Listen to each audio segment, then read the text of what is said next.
Le président de la République, son Excellence Issou Mahamadou, a effectué ce matin une visite sur les chantiers de construction de routes dans la ville de Niamey. Objectif, s'enquérir de l'état d'avancement des travaux. Les jeunes des villages SOS de Maradi, Dosso et Tawa sont dans la capitale pour la deuxième édition du Forum des jeunes. Écho dans ce journal.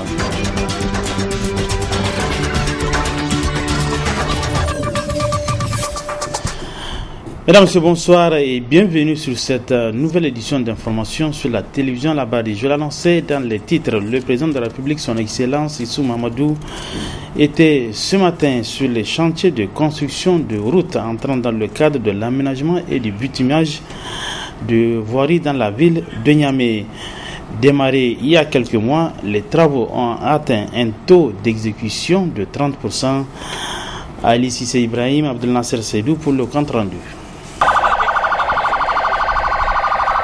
Le président de la République, Issoufou Mahamadou, a initié ce mardi une série de visites sur les sites des travaux de l'aménagement et de bitumage de la voirie dans la ville de Niamey. C'est ainsi que le président s'est successivement rendu sur les chantiers de construction des voies du boulevard Tanimoun, la rue FK 160 et la rue LZ2 Salou-Jibo, afin de se rendre compte de l'état d'avancement des travaux. Les réalisations qui sont en train d'être faites dans le cadre du programme de Renaissance sont visibles.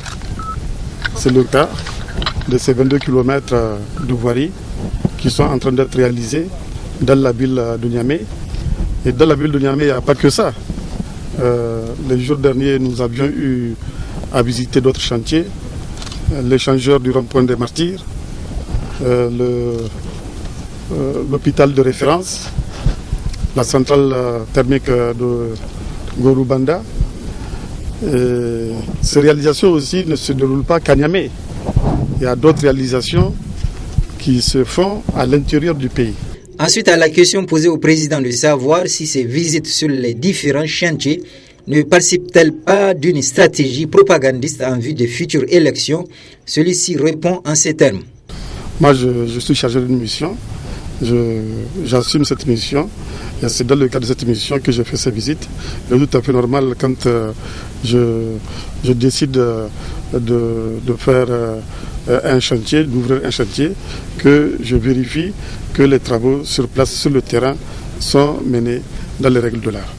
Au-delà des considérations politiques, il est important de reconnaître que la ville de Niamey a besoin de plus de voies goudronnées afin de faciliter le déplacement aux populations des différents quartiers. Aussi convient-il de féliciter le président pour son engagement, bien que certaines infrastructures, à l'exemple de la route Niamey-Niala qui se trouve dans un état de détérioration avancée, doit être reconstruite. Le village d'enfants SOS de Niamey organise depuis ce matin la deuxième édition du Forum des jeunes. Pendant 3 jours, les jeunes venus des villages SOS de Dosso, Tawa et Maradi vont acquérir des connaissances nouvelles à travers des communications riches et variées sur des thèmes d'actualité.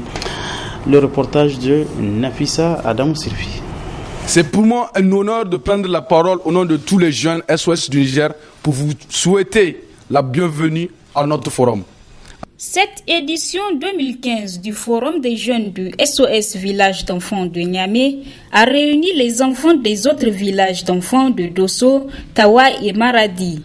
Ce forum a pour objectif de créer un cadre interactif entre les responsables de SOS Village d'enfants du Niger et les jeunes en vue d'une amélioration de la prise en charge de ces jeunes.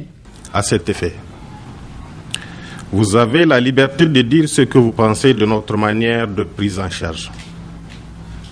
Cependant, j'espère que vous ferez cela avec respect et responsabilité. Ce forum sera aussi une occasion pour vous d'échanger sur des thématiques en rapport avec la sexualité, le parrainage d'enfants, la politique d'encadrement des jeunes, la gestion des conflits, les embûches qui jalonnent le terrain de l'emploi et les différentes opportunités qui s'ouvrent à vous au Niger. À cet effet, je vous exhorte à participer activement et à poser des questions aux facilitateurs. Chers jeunes, vous savez bien que vous pouvez compter sur notre organisation qui ne ménagera aucun effort pour vous soutenir dans les épreuves les plus difficiles. Cependant, nous voulons que vous soyez comme tous les autres jeunes du pays. C'est pourquoi je vous encourage à être endurant dans la recherche d'emploi et de votre autonomie, car la vie est un combat. Le directeur de programme du SOS Village d'enfants de Niamey a saisi l'occasion pour faire une brève présentation de son établissement. Le programme Famille SOS, qui accueille 120 enfants répartis dans les 12 maisons familiales et 102 jeunes, dont 32 vivent au niveau des foyers, 3 en semi-indépendance et 67 en famille biologique. Le programme Famille biologique ou programme de renforcement de la famille, celui-ci est sous la responsabilité d'un coordonnateur des familles d'origine, assisté de 11 volontaires communautaires et 2 OBC. Le programme éducation, dirigé par une coordonnatrice éducation qui comporte les institutions scolaires SOS. Les 3 programmes Famille SOS, Famille d'origine et éducation sont sous la coordination d'un directeur de programme. Durant les 3 jours que va durer ce forum, ces jeunes auront à échanger, partager leurs pratiques et projeter vers l'avenir. Plusieurs activités de divertissement ont marqué cette première journée, à savoir des danses, poèmes et chants. Une façon donc de rendre l'utile à l'agréable. La Commission électorale nationale indépendante CENI tient depuis ce matin sa plénière ordinaire. Au menu, plusieurs points inscrits à l'ordre du jour, dont l'adoption des propositions de modification de certaines dispositions de loi électorale. D'autres précisions avec notre reporter Hassan Saleh Moustapha. 3 points essentiels seront débattus par les membres de la Commission électorale nationale indépendante CENI au cours de cette plénière. L'adoption du procès verbal de la dernière plénière du 20 juillet, l'adoption des propositions de modification de certaines dispositions de lois électorales et les questions diverses. Nous nous devons tous de privilégier l'intérêt général et non de servir des intérêts partisans ou à tout le moins particuliers. Ce faisant, nous gagnerons sans nul doute notre pari à tous et le relèverons, j'en suis convaincu, le défi tant attendu, celui de l'organisation d'élections apaisées, libres, transparentes et honnêtes. Gage de la légitimité des futures institutions et de la stabilité socio-politique de notre cher pays. En tout état de cause, du respect scrupuleux de notre indépendance et de notre neutralité dans la conduite du processus électoral dépendront l'appréciation des résultats provisoires des futures élections que nous serons amenés à proclamer. Je me dois de vous rassurer plutôt que le gouvernement du Niger nous a maintes fois donné l'assurance que la CENI ne souffrira pas de difficultés de trésorerie. D'ores et déjà, et comme vous le savez, les fonds nécessaires au fonctionnement de la CENI pour les 6 premiers mois ont été décaissés. La somme de 18 milliards de francs CFA inscrite déjà au titre du budget 2015 est en cours de mandatement. Récemment, le représentant spécial du secrétaire général des Nations Unies a effectué une visite au Niger. Mohamed Ibn Chambas a rassuré le Niger du soutien des Nations Unies et de certains partenaires pour appuyer le processus électoral à travers le projet d'appui au cycle électoral au Niger, PASSEN. Le PASSEN a en effet pour objectif principal le renforcement des capacités techniques, financières et opérationnelles des principaux acteurs impliqués dans le processus électoral, notamment la Commission électorale nationale indépendante, les institutions de la République, les organisations de la société civile, les femmes, les jeunes, les médias et les autres acteurs impliqués. Les actions proposées par le PASSEN ont pour finalité la conduite efficiente du processus électoral et l'organisation d'élections libres, transparentes, crédibles et inclusives, conformes aux standards internationaux. Le budget du PASSEN est estimé à la somme de 8 milliards 300 millions de francs CFA. Pour bien accomplir sa mission, la CENI va continuer à intensifier les demandes d'appui auprès des partenaires et pays amis du Niger, a indiqué son président. Rappelons que selon l'article 3 du règlement de la CENI, La plénière ordinaire est prévue pour se tenir tous les 15 jours. Et puis à la veille de la rentrée scolaire 2015-2016, les syndicats des enseignants multiplient les déclarations. Ce matin, le syndicat national des agents contractuels et fonctionnaires de l'éducation de base SINASEP a rendu public une déclaration en toile de fond, la satisfaction de plusieurs points contenus dans la plateforme revendicative du SINASEP.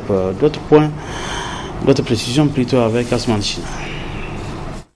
En cette veille de la rentrée scolaire 2015-2016, au niveau du deuxième cycle du secondaire, le syndicat national des agents contractuels et fonctionnaires de l'éducation de base s'est penché sur la situation des enseignants du Niger qui se caractérise, entre autres, par le retard dans le paiement des pécules, le retard d'attribution des matricules aux enseignants nouvellement recrutés à la fonction publique, raison pour laquelle le SINASEP pose un certain nombre de revendications pour conditionner la rentrée 2015-2016. Il s'agit du paiement immédiat et sans condition des arriérés de pécules et salaires des enseignants dans toutes les régions, de l'attribution des matricules pour les 467 enseignants sélectionnés sur la liste addictive du recrutement 2012-2013, de la finalisation du recrutement 2014 dans un bref délai, de l'octroi des matricules pour tous les enseignants frappés par la limite d'âge, du paiement des listes de rappels, salaires bloqués au Trésor national depuis le mois de décembre 2014, du paiement de la prime de craie pour le mois de février 2014 dans la région de Tawa, de la réhabilitation de tous les enseignants injustement suspendus ou révoqués par les ténors du régime, la réhabilitation de tous les enseignants du spécial A, promotion 2012-2013 et le règlement définitif de la question, de l'affectation des membres du bureau exécutif national élus à Niamey, de l'annulation de toutes les décisions d'affectation des responsables syndicaux de la région de Zender, du déblocage des fonds pour la tenue des CAPED. Le Ben SINASEP prend à témoin l'opinion nationale et internationale et rend le gouvernement seul et unique responsable de toutes les situations ainsi créées. Le SINASEP a appelé ses militants à se tenir prêts pour la mobilisation en cas de la non prise en compte de ces revendications. Dans le même chapitre, le syndicat national des agents fonctionnaires et contractuels de l'enseignement secondaire s'est également prononcé sur les préparatifs de la rentrée scolaire 2015-2016. Le Ben SINASEP appelle les autorités à satisfaire leur plateforme revendicative. Le compte rendu de Nafistov. Faire le point de la situation de l'école nigérienne, tel est l'objet de cette déclaration du syndicat national des agents, fonctionnaires et contractuels de l'enseignement secondaire SINASEP qui intervient à quelques heures de la rentrée scolaire 2015-2016 au niveau du secondaire. Félicite le gouvernement pour la réalisation d'importantes infrastructures scolaires et la mise en route des fournitures par région, même si les enseignants sont condamnés à un avenir incertain avec un gouvernement qui ne respecte pas ses engagements. Déplore le mépris affiché et le refus de libérer des autorités en charge de l'éducation, de solutionner les préoccupations légitimes des enseignants. Sinon, comment peut-on comprendre dans une république démocratique et sociale, le gouvernement fait la ségrégation entre titulaires et contractuels? Les premiers sont traités avec tous les égards, tandis que les seconds sont humiliés dans le paiement de pécule, dans la sortie de la sélection définitive par les bailleurs, la Nigélec et la Seine. Exige du gouvernement la sortie de l'arrêté de sélection définitive pour le recrutement des enseignants contractuels à la fonction publique au titre de l'année 2014. Le paiement à terme échu des pécules des enseignants contractuels. Le rappel salaire des enseignants dont les dossiers ont été traités et le paiement de la prime de craie. Exige du gouvernement l'ouverture du recrutement des enseignants contractuels à la fonction publique au titre de l'année 2015. Demande le recrutement de tous les enseignants contractuels titulaires du baccalauréat et se frapper par la limite d'âge dont l'expérience n'est plus à démontrer. Condamne avec la dernière énergie les affectations arbitraires et les résiliations des contrats d'enseignants opérés par certains directeurs départementaux et proviseurs de Niamey et de l'intérieur du pays. Dans cette déclaration, le bureau exécutif du SYNAFCES a appelé ses militantes et militants à se mobiliser pour soutenir la Confédération nigérienne du travail CNT aux élections professionnelles à venir.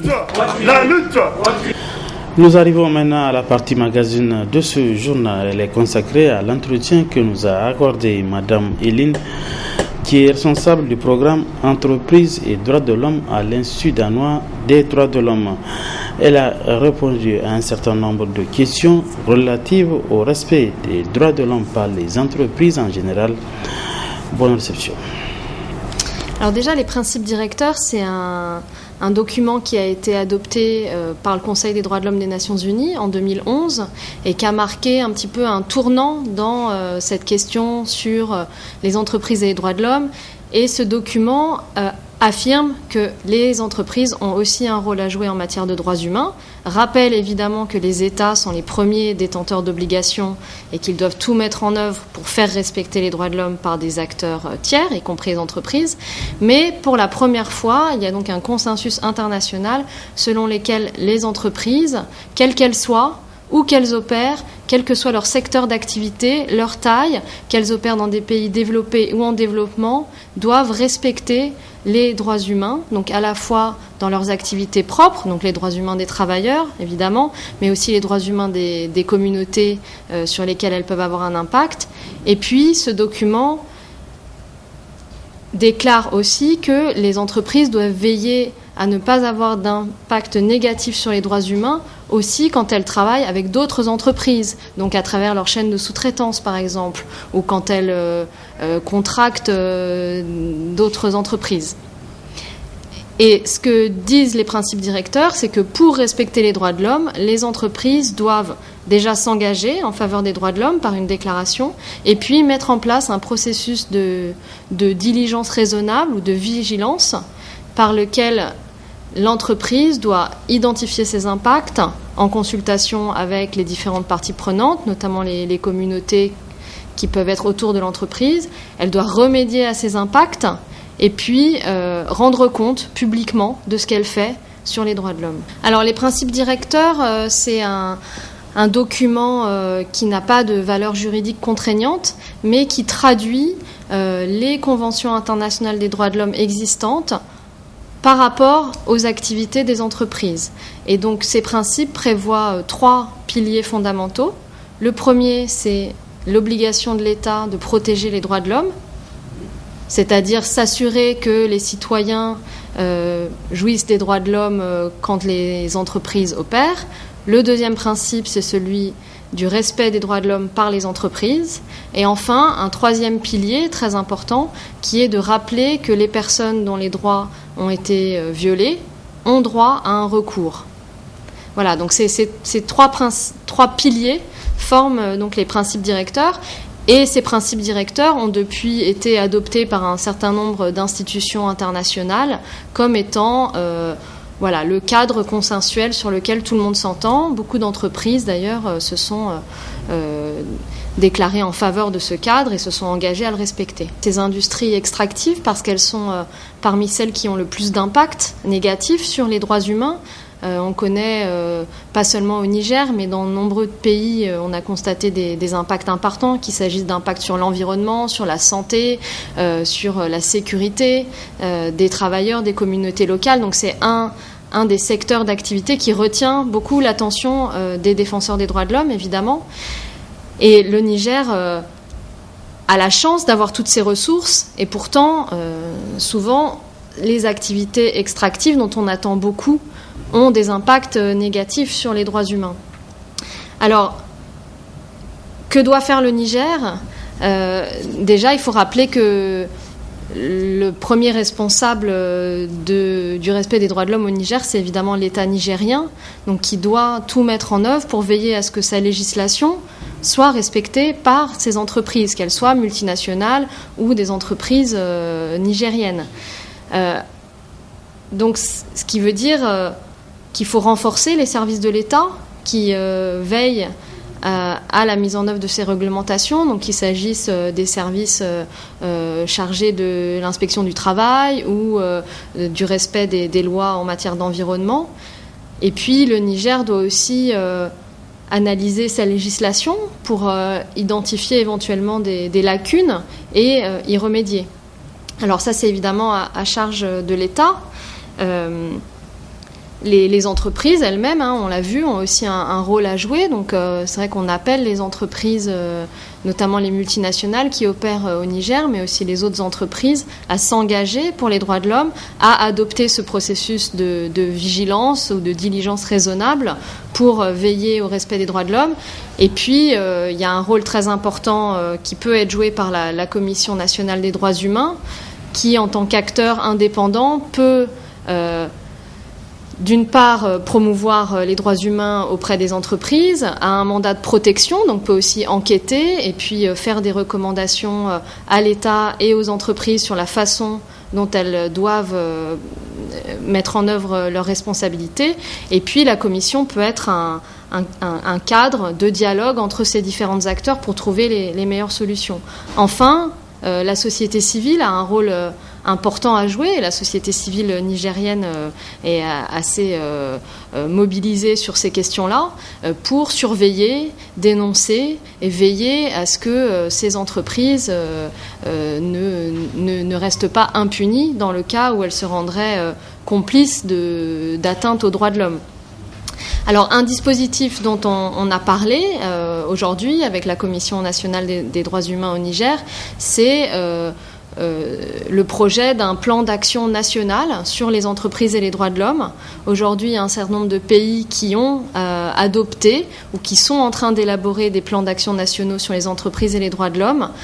C'est un processus qui vise à déjà poser le diagnostic. Où est-ce qu'on en est sur cette question? Quelles sont les lacunes du cadre juridique et politique? Et puis entamer un dialogue entre toutes les parties prenantes, donc les entreprises, les agences du gouvernement, la société civile et les autres parties prenantes, pour se mettre d'accord sur des actions concrètes que l'État et les autres parties prenantes pourraient prendre pour essayer justement d'améliorer la situation des droits de l'homme en lien avec les entreprises. Ces principes directeurs, ils sont universels, c'est-à-dire qu'ils s'appliquent à toutes les entreprises, quelles qu'elles soient, quelle que soit leur taille, quel que soit leur secteur d'activité, donc qu'il s'agisse d'industrie, de services, d'industrie extractive, de commerce. Voilà, tout le monde est concerné par les principes directeurs. Les entreprises multinationales, mais aussi les entreprises locales, les petites et moyennes entreprises, les grandes entreprises, les entreprises chinoises, les entreprises occidentales. Les principes directeurs ont pris une approche globale.